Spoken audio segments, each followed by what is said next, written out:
Well, thanks for everyone taking some time to join us at the end of this year. We've got Terry Francis again, and we're going to sit down and kind of walk through, I don't know, about 40 episodes where Terry and I have sat down and talked about the work of an evangelist. Terry, how are you doing today? I'm doing well, Phil. How are you doing today? Well, it's the end of the year. I'm doing okay, I suppose. Maybe a little under caffeinated, but I'll catch up eventually. We've got quite a bit of things we can discuss, some things to break down. One of the things we're going to do in just a second is just kind of walk through all 40 times Terry and I have sat down and talked about the work that we have, um, you know, done together in this particular effort, which is taking the time to talk about the work of an evangelist and how all that integrates and plays together, it kind of interplays together. So let's go ahead and get right into the heart of it. Terry, we've got 40 different topics. We had a testing day where we kind of figured out where things um, worked and didn't work and how that all played out. And then the very next thing we went into was this very program and what we're kind of going with a purpose. And at least from my perspective, I didn't have big goals. I didn't have, big expectations that it was going to be this, that, or the other. It was just going to be you and I sitting down, talking about the work and talking about how some of our experiences over the years have made us better and ways that we can improve. So when I gave you that phone call and I said, "Hey Terry, let's talk about this," what was your initial reaction? Why me? I think is probably the first initial reaction. Um, yeah, so when you called and said, let's do a thing and told me what it was, and we've kind of gone over our gap in our history and how that all came back together. That was about a month or so ago. And when we went through all that and you bring this up, I'm thinking to myself, wow, that escalated quickly. Uh, so, but I mean, from that standpoint, I had no expectations. I certainly didn't expect this to turn into something where um, I would gain new relationships with men I don't know. I think one of the interesting things about that, let me say this, is one of the great blessings of this for me has been the exposure to other men that through this platform that I had not seen or had the opportunity to do before. And I don't know if you feel that way as well, but one of the interesting things that happens a lot, and I think I've had 4 or 5 of these in the last 24 hours. I get a lot of friends requests on Facebook, and a lot of them are from guys that know you that I don't know. Yeah. I'm not sure that happens the other way around, but because of our two um, separate lives and spheres of influences kind of coming together, then it's introduced us to other people. And so that's been a blessing and was an unintended consequence when we started this. And you and I both talked about we'll be somewhere and somebody will come up and talk to us about maybe we know or sometimes we don't know about these videos. And that's a blessing of this as well. So it's been a great experience. I had no idea it would go this far. And I think it was in my mind there was this question about how will we follow through with this? Does that make sense at all? Yeah. That Will we get bored? yeah, Will I will get we get distracted? bored? Yeah, is this going to be like half the other things I start? Will I be still doing this in 4 months? So again, all that to be said, it's been great and it's been helpful for me. This is I look the days that we've had to cancel for some reason, or I'm not been able to join. I miss that. This is something I look forward to. It's a form of iron sharpening iron, and I think what people don't understand is we were doing this already a lot of ways through private phone calls, but with our boys starting to hang out, and then with us both looking for places to move, that we started talking on the phone more often, and that was very beneficial. And kind of in some ways, we just kind of let you guys sit in on our phone calls with the team, I think is maybe the best way to think about the broadcast and that we've chosen. And I will say that the relationship with Phil is the greatest blessing out of all of this for me. And I probably enjoy the 30 minutes of conversation leading up to our supposedly 30, usually 45 minutes of video, more than the video itself, just because our friendship just has gotten really, really strong over the past year, year and a half. So I appreciate that, Phil, and you including me. You could have picked a lot of guys for this idea, and I'm grateful that it was me. I do expect a phone call of replacement at some point, but I'll hang on for as long as I can. Well, one of the reasons that I reached out to Terry is, like you pointed out, we were at the similar stages of both life and work, where our kids are about the same age, and our work was going through the same kind of transition. And I knew immediately that Terry would have no problem being live on Facebook because his personality is extrovert and easily, I'll say admittedly, even more extroverted than mine. Like I'm a pretty big personality, but by comparison, when Terry and I both get in the room, there's no room for anybody else. And then I realized that Terry has a larger section of the room. Um, so uh, I knew that that was already there and that we're different. Even though we have extrovert personalities, our approach to a lot of stuff is not the same, and that's okay. Yeah, Having that difference is perfectly fine. And the pre-call time is a time where he and I can share, and we've gotten comfortable enough with each other that we're not like we're willing to share just about anything. yeah, With a fairly open sense, and I think that's an important um, idea because I've mentioned this before. I'll kind of tie it through some of these things. Mentors make us, and mentors don't just find themselves in our lives because they're older than us or more expert at things. Our mentors are often our peers. And you're only going to grow to the extent that you allow those stronger personalities into your relationships. And so Terry has really pushed me in certain areas in a beneficial way. And I'll say that on my side, that's a big benefit as well. So I don't know. Can you see that list of topics? Is that something you can see there, Terry? I Um, can. Let me say this. I mean, we can go through this list however you want to, but I just want to say from the outset, I think the most impactful of all of these episodes for me was one that we talked about for months, um, and we didn't jump right into this episode because we knew the emotions that we both would have with this, and I think it's also part of why we ended up doing this is because we are so different, but we also have when we talked about the disagreement and the church, and we talked about kind of our background in that, and how the two of us, even though I think we would still say we were friends, were on two sides of, I don't even think an issue is a good word. It's just a disagreement.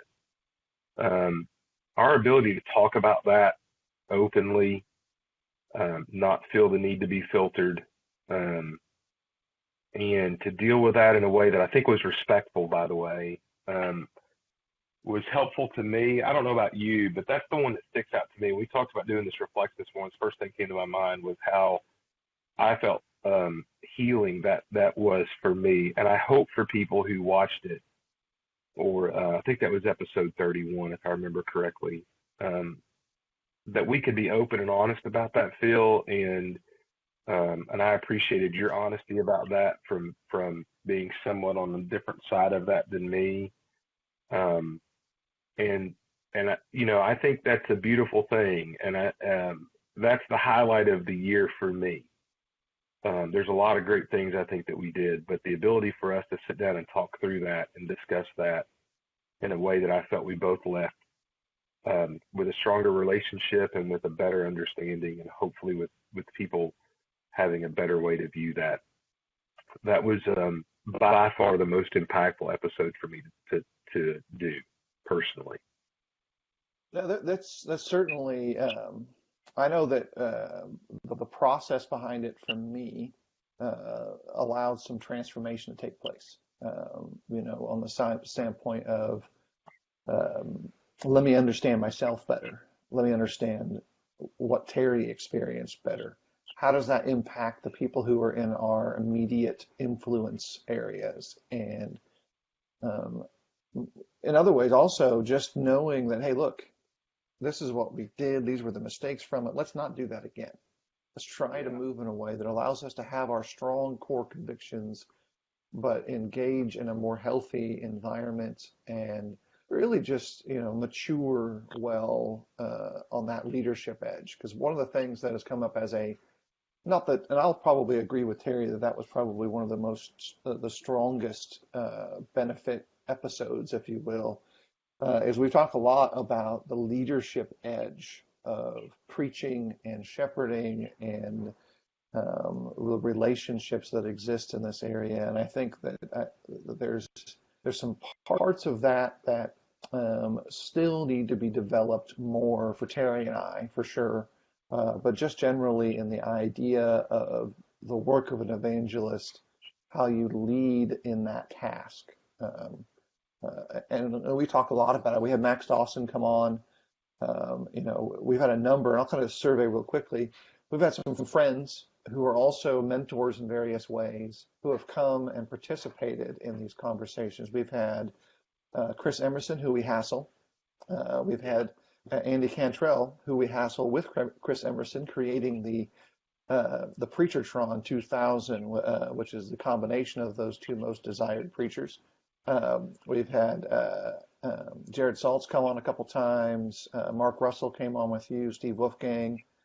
Max Dawson in particular came on and talked about his perspective towards shepherding. And for the most part, we are intending, depending on their availability, to continue to use those guys and others, in the next year. At least for me, I don't feel like I have it all figured out. I've certainly got significant room to grow, and there are individuals who are expert at things that I'm not expert with. I just remembered Luke Adams, and we had the brains behind Congregate come on and talk to us too. Yeah. Eric Wallace. Yeah. So, Yeah. those are things that I think are important touchstones to realize that it's not just Terry and I talking. Because I want to conclude this. It's also all those who participate in the comment sections before and afters. A lot of those have come through people that I didn't know before we started doing this, who may have known Terry. Some of them have been people that Terry and I didn't know, and now we get to interact with them. And I think that's another edge of benefit in some of this. What's also interesting, and I do this because I'm interested, I keep track of the impact that digital evangelism, and I use that in a very largest sense, has on social media. And I listen to some of the best public speakers who happen to be preaching on a regular basis that share my same convictions. We didn't forget Edwin. We tossed him to the curb. He'll come back Edwin is again. forgettable, Benjamin. Edwin is forgettable. Edwin's not watching anyway. He's somewhere watching Lord of the Rings or playing some game that talks all day, so he's not offended. Yeah. Yeah, we're still confused as to how Chris has someone notify him on the golf course that his name has been mentioned. I think that's how it works for Chris. I will say the second highlight of the year may have been trolling Chris with the coffee cup. That was way up there on the list. That's that could have been high. I've been sidetracked. Anyway, I think what's interesting is some of the best sermons that you can find are available on the internet, but they don't get watched a lot. Some of these guys who are excellent, I'll go look at the results from their sermons. You've got 32 people who heard somebody pour his heart out in the very best way on a text. And then I'm amazed because we'll have anywhere from 200 to 1,000 views on some of these videos, and then the watches are even longer. Some people watch the entire thing. And since my mom is no longer with us, I know it's not my mom. So it's got to be other people who are watching this whole thing. Because if my mom was around, she would be watching all of these and think that they were the very best thing on the planet because she's a mom. I just get amazed at that people are wanting to learn about some of these aspects. We have a little list that says past, present, future. It's not really a guideline so much for this episode, but I do want to mention in the next year we've got some things that will tie together some of this stuff. Next year we're going to talk about a day in the life of the preacher, and kind of some of that. I still want to try to coordinate with some of the other things that I think are important. I'd love to get Luke Chandler to come and join us, and bring some information about archaeology and traveling to Israel. I know there are other guys who are excellent about that. We might talk to the Appian Media guys. They're doing some great stuff with videography. I'll say that their information is good, but their videography is splendid, from a standpoint of someone who loves visuals and having been to Israel and seen the things you can see there. They do a great job of trying to figure out where to cut the edges off so you see the most important thing. And so Barry and Dan and Justin, and all the other folks that are tied together there, Kurt and all that, they do a great job. Jeremy and some other families that are all involved in the edges of those productions are just tremendous. So we might talk about that for the next year too. A couple other things, some surprising stuff. When you go through the statistics we talked about the pressures that are on preachers, and I wasn't really say surprised, but kind of taken back for a second when people came to me and said, we didn't know that preachers were going through these kinds of challenges. Because when you're inside the bubble and when you're the person going through it, and maybe even only talking to other preachers about some of these things, you just assume that people are going to understand, hey, preaching's hard. I don't know about you, but for me, that was kind of like, people are actually amazed that some of these things go on, because this is just kind of the soup of life. I've, since, and I don't talk a lot about it, but in my transition from my last work to this work, there was some difficulty in that personally, some emotional difficulty. And I've been more open about that as much as I feel like I can while being respectful. And that's a hard line to dance. But I know in the process of that, we talked about depression, and we've talked about some of those things when I have opened up, and even not on this broadcast, but give an example of this. Some people here, we were talking about it. We talked about on the broadcast how every time there's a meeting with the elders, or a business meeting especially, that a common question by most preachers' wives are, do we have to move? That's just, I was amazed how many people were shocked about that. And one of the reasons that we did this, I think, Phil, is we wanted to educate preachers on what we felt like their work needed to look like. We also wanted to educate beyond that realm, and we wanted to teach leadership what you and I feel is the biblical pattern for leadership. And then additionally, we wanted to educate members about what this work looks like. And I'm not sure which one of those was the primary purpose. It's hard to quantify them in order. I think they all are equally.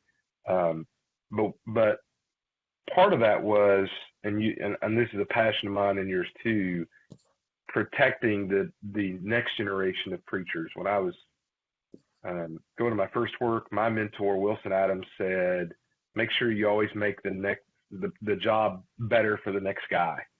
And I think part of why we did this, and have been open and honest about some of these things, like the depression and some of those things about the preacher's life, is we wanted to make things better across the country for as many people as we could that do this work, so that members could understand. It's like the ideas at the end of each broadcast during December about during the holidays, about something that somebody did for you that stuck out to you.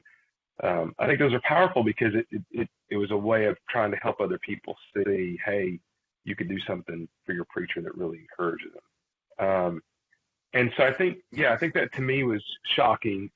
Part of that too, by the way, and I don't want to betray any confidence, won't mention names, was the number of private conversations we've had through this page by other preachers who share their stories with you and I about just how discouraged they are.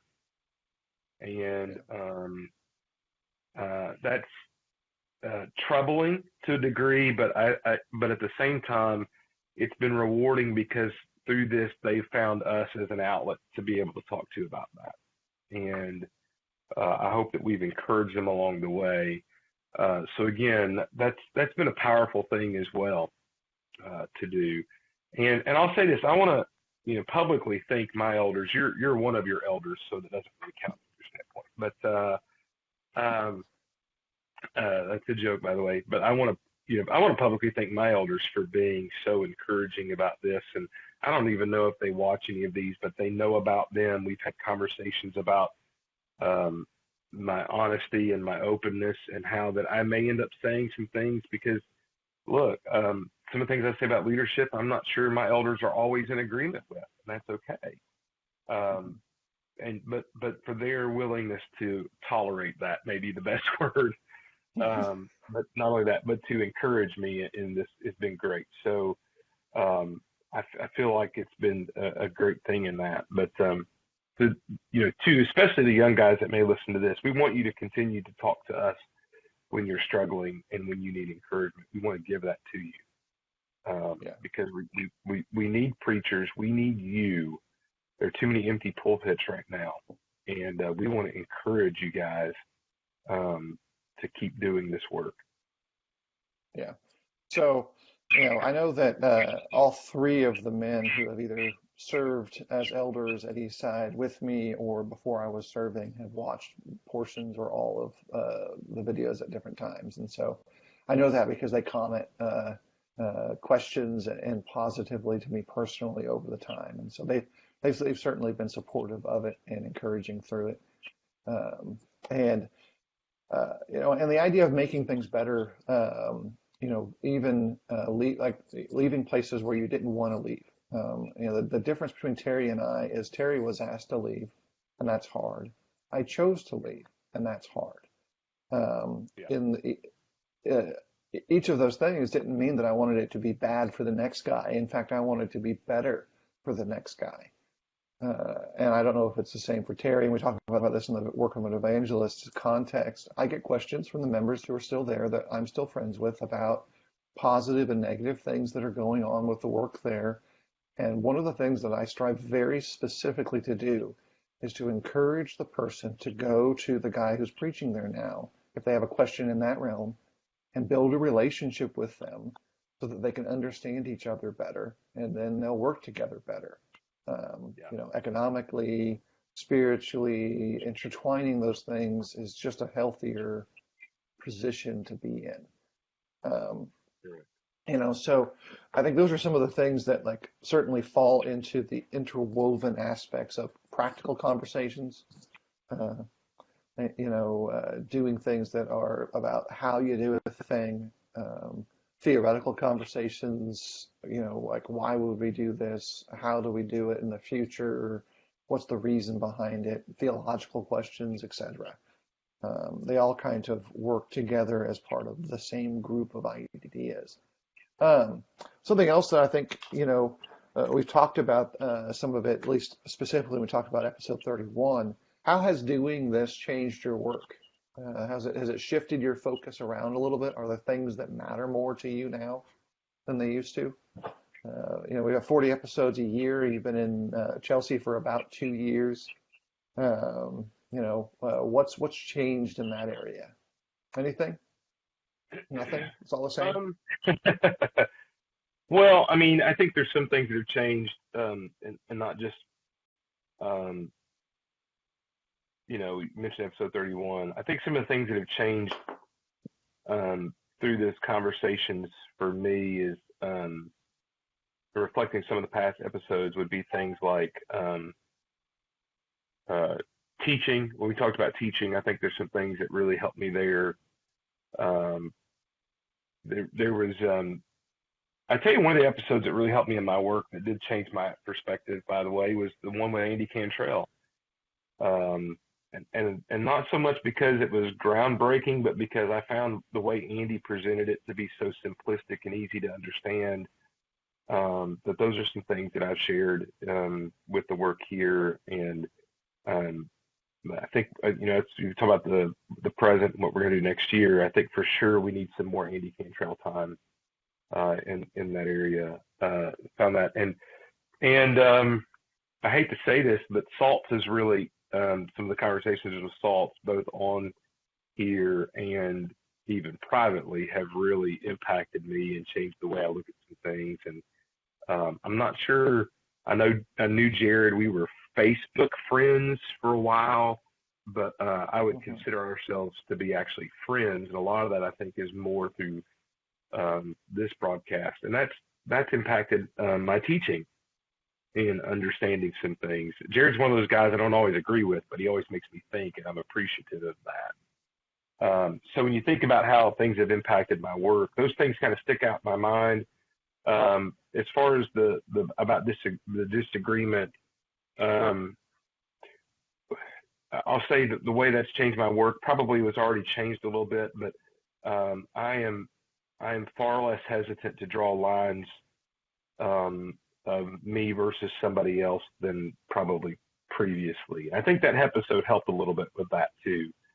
Um, and for those who didn't watch that episode, I probably would encourage you to do that because, especially if you were around our generation or older, it's probably a um, valuable watch, I would say. Um, so yeah, it's changed my work, and some of those things needed to change.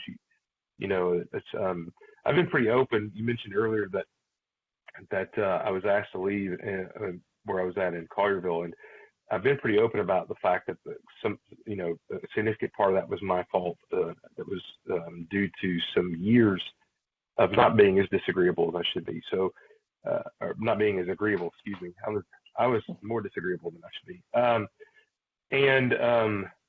And so I think one of the things of growth in that is I was already on that path, but that episode reinforced a lot of those things um, in that way. And we've been talking a lot about relationships in these broadcasts too, even within the context of other discussions that keeps popping up. And I think that's another thing where that's impacted my work is just the value of being friends with other Christians that you attend with, and how important that is.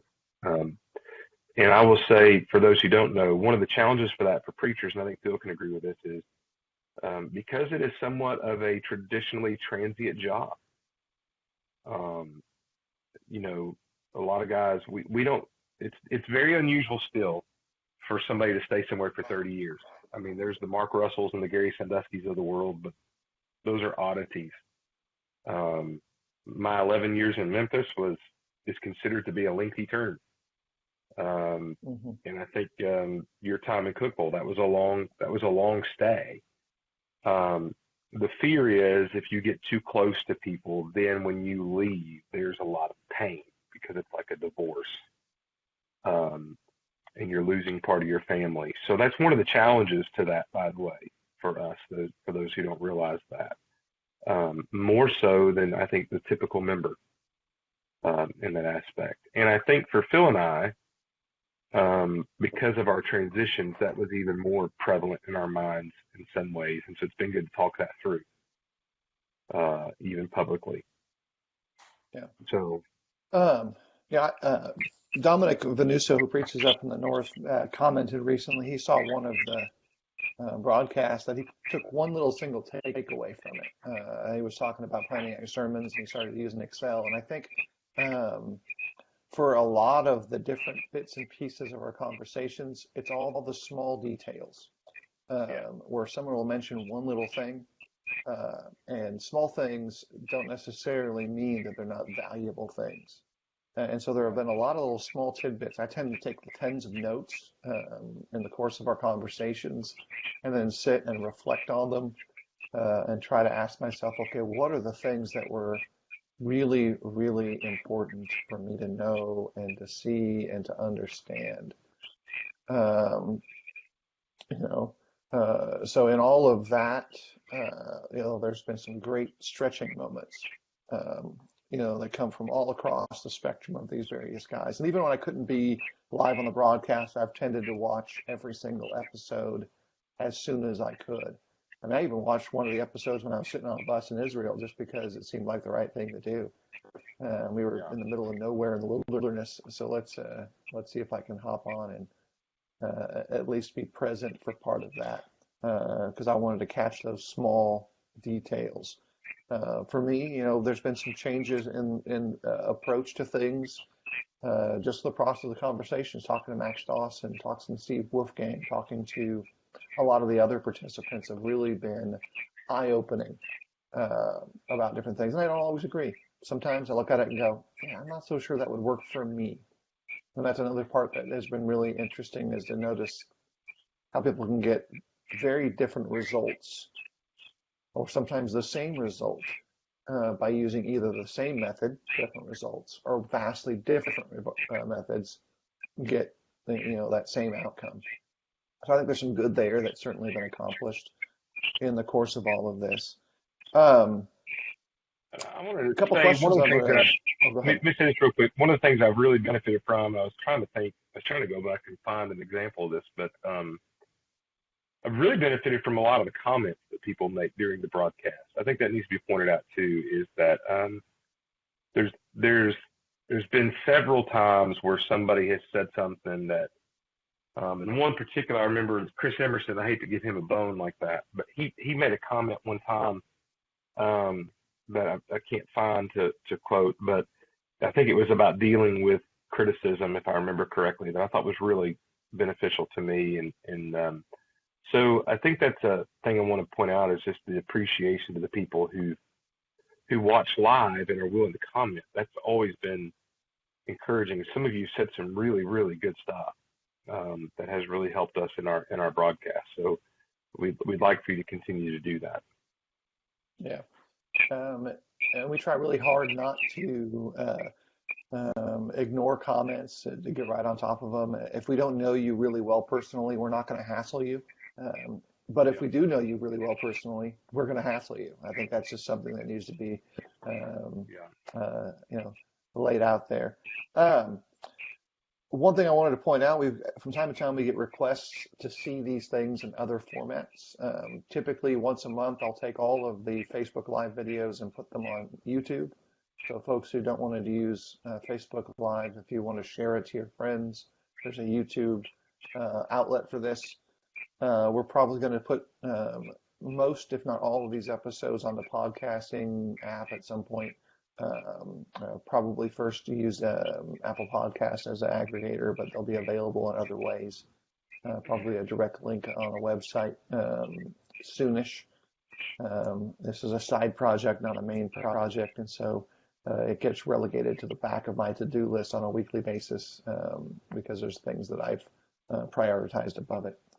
well, and just Terry, to anything point else out, you want to make sure we highlight? well, yeah, well, people don't know that you're the technical brains behind the operation. So when we talk about podcasting, YouTube, that's pretty much been on your shoulders. Not that I couldn't do some of that; it's just stuff that you've done, and appreciative of that. But you've also got a family and a work, and you're an elder, and so this is far down the totem pole. I know people have asked us for the podcast. It's something we'd like to do.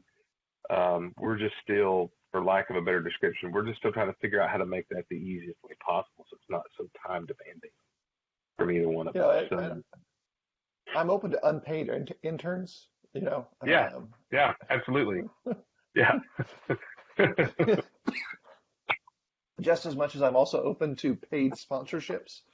If someone wants to underwrite this, then uh, you know, um, certainly I'll be happy to engage in negotiations for any amount of responsibilities and details that way. And it's been neat too. Terry and I, our kids are friends, but I noticed that Bob McPherson just popped up.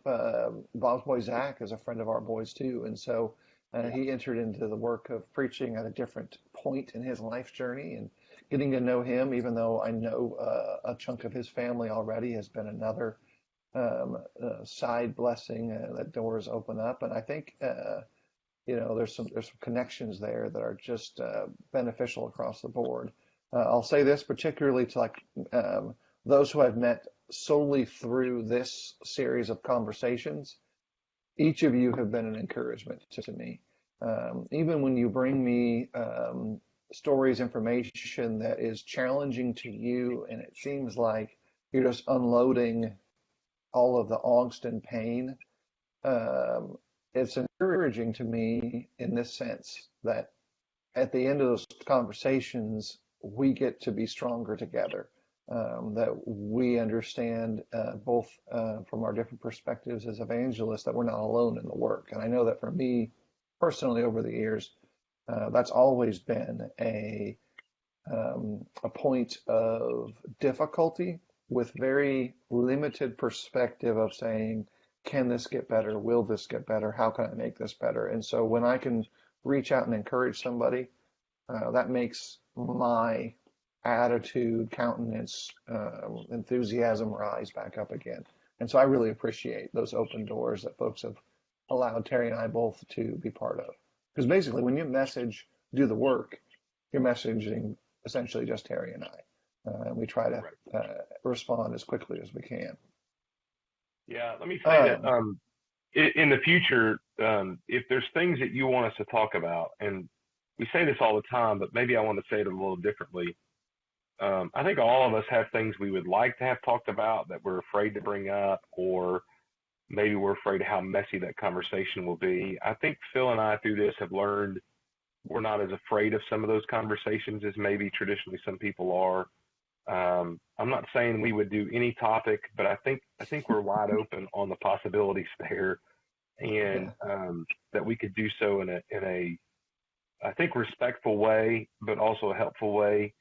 And so, it doesn't really matter what your idea is. We may tell you we don't want to do that, but that's probably a very slim percentage of chance. It may be, hey, we'll do that later on. But anything, truthfully, that bothers you or you've wondered about or you question, send us a message, give us ideas. We'd like to deal with those things because really what the purpose of this is helping us all serve God better and and to share the gospel more effectively and to encourage men to preach and to encourage leadership.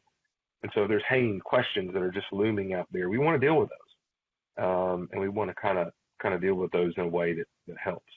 So give us your ideas, send us a private message. And like Phil said, it's really just the two of us. So it is a private audience, but it is the two of us. If you want to talk to one of us individually, you have to do that on our own personal page. Knowing that if you do that, it's related to this, we're probably going to tell the other person anyway. So, Yeah. yeah, just, Do whatever you want, but yeah, yeah. But truthfully, give us ideas and bring those things up, especially younger guys. And some of you have done that may be struggling. How do I handle this? And sometimes we don't do that publicly. Sometimes it's a private thing, but reach out to us. We want to help you and we want to strengthen you. so I wanted to, through December, we tried to close out our episodes with things that will encourage evangelists, like encourage a preacher in different ways. And so I'm going to do a little storytelling time with a book, an actual book, even though I'm a digital student. I've got a copy right here of Roy Cogdell's The New Testament Church, an excellent snapshot of how people were thinking about the local church in his generation. And so, however you want to think about the workbook side of it, value of the lessons, set that aside for a second. I think there's some rich history in it and some good information. I think those things are true. This is from the second printing. There are like 4,000 of them printed in that time frame from all the way back. I think this printing initially, because it's the second press of it, was like 1949 or something like that. And so 1938 was a copyright date on this one. There's the page if people really want to know about that and see this instead of me. But what's neat for me, and I think this is an important thing to connect for your evangelist, is to give them a sense of community. This edition was given to me by Reggie Finch, an older preacher who gave me a portion of his library when I was a younger preacher. But he got it from a brother Lewis, Lyle Lewis, Ernest L. Lewis, who helped and was instrumental in the starting of a congregation in Sunnyvale, California. Three different locations during that time that I am aware of. One on Iowa Street, where he lived, apparently, according to his little library book card, because he's old school that way. I know folks haven't seen those in a long time. That's a little pocket where you can put your library card into. Um, he actually donated a large chunk of his library to the Sunnyvale Church, the Remington Drive Church, but they met at three different locations. It's important for me because that's the first congregation that I was part of. In that building that he also served as one of its shepherds through a good part of the 60s, is where I was immersed into Christ. That's where I went to my first structured Bible studies. And many other families had those same connections. That group no longer meets together anymore. It flourished. I was listening to a conversation between two former members. At one point in the 50s and 60s, they were running 50 home Bible studies. They called them college classes. 50 studies going a month of members inviting non-believers, believers, whatever, into their homes to study the scriptures from, together. And being part of that spiritual heritage is something you're trying to connect with the evangelists that you work with. Make them feel like their family because they need that. And so whether it's giving them a book that ties them to their history, even if they don't know all about that history just yet, can be one thing. If it's just bringing them into the home and telling them of their value to you, I want to encourage you to look to the preacher that's around you, that's laboring with Christians near you, and make them feel that sense of community, that they're part of the legacy that came before them, and they're actually doing good that will leave a legacy for whatever God has in store for them in the future. However you choose to do that is going to be encouraging, but find a way to do that. Incorporate them into the legacy that they're part of. So that's my, tip for the December closeout, if you will. Terry, do you have one? I know I had a story with mine, so I guess that's a little different. Yeah. A little bit of generic, but really important is just time. I think you need to realize we've reflected about our broadcast and how some of the things we talked about, just the general idea of what people understand about the preacher and his work. Realize that your preacher typically feels a lot of times he exists in a state of public loneliness, I think is the way to describe it. That even though he is very much in front of everybody, he often feels, whether by choice of his own self or choice by others, he feels a lot of ways very isolated. So the antidote to that is time. Give him time, spend time with him, his family. To the preachers, I would say you need to spend time as well. I would say, for those who know us, my wife posts about this. We spend time with our elders, but every year around New Year's, it's been our practice since we moved here. We have all the elders and their wives into our home, and we have a dinner together. And I'd like to say that never divulges into work conversation. It always does, but we talk about a lot of things. Last night, the elders and I are in one room, their wives and my wife are in another room, and the women are laughing, and we're talking about football and all kinds of things, and you leave that feeling very refreshed. So you can't overestimate the impact. Just calling up the preacher some day, like on a Tuesday or Wednesday, say, hey, you want to go to lunch? And you take him to lunch, and you don't talk about work. You just hang out as friends, and you just give him that block of time. I can't over emphasize just the value of that, I think, to all of us in that sense. And even if he can't go, the fact that you wanted to go, and the fact that you wanted to do that in a way that was encouraging, And if he can't go, he may even say, by the way, and I think Phil, you'd be like this too. Hey, I can't make it today. Is something going on? And when your response is, no, I just want to do lunch with you, that will really, really have probably more of an impact than you realize. Um, Yeah. so help reach out. We do struggle. I think Phil would agree with this. We struggle sometimes with building those relationships in a way that does not feel as they're just a requirement of our employment. And so you need to reach out and try to give that to and by the way, not just to the elder, I mean to the preacher, but also to the elders. Members do that for elders as well. Don't make the only time you talk to elders when you need something or when there's a problem. So Yeah. those are two plugs to try to get Phil free lunches this week. If it's Phil, take him for tacos. You can never go wrong with that. Yeah. Well, tacos certainly are on the agenda anyway. We're having tacos tonight. Um, Of course, it's Tuesday. well, it's any day that ends in Y is a potential taco day. Yeah. I want to thank everyone for the participation over the course of the year. 40 episodes that we've been putting together. We'll have probably close to 50 next year. We do skip sometimes for various good reasons.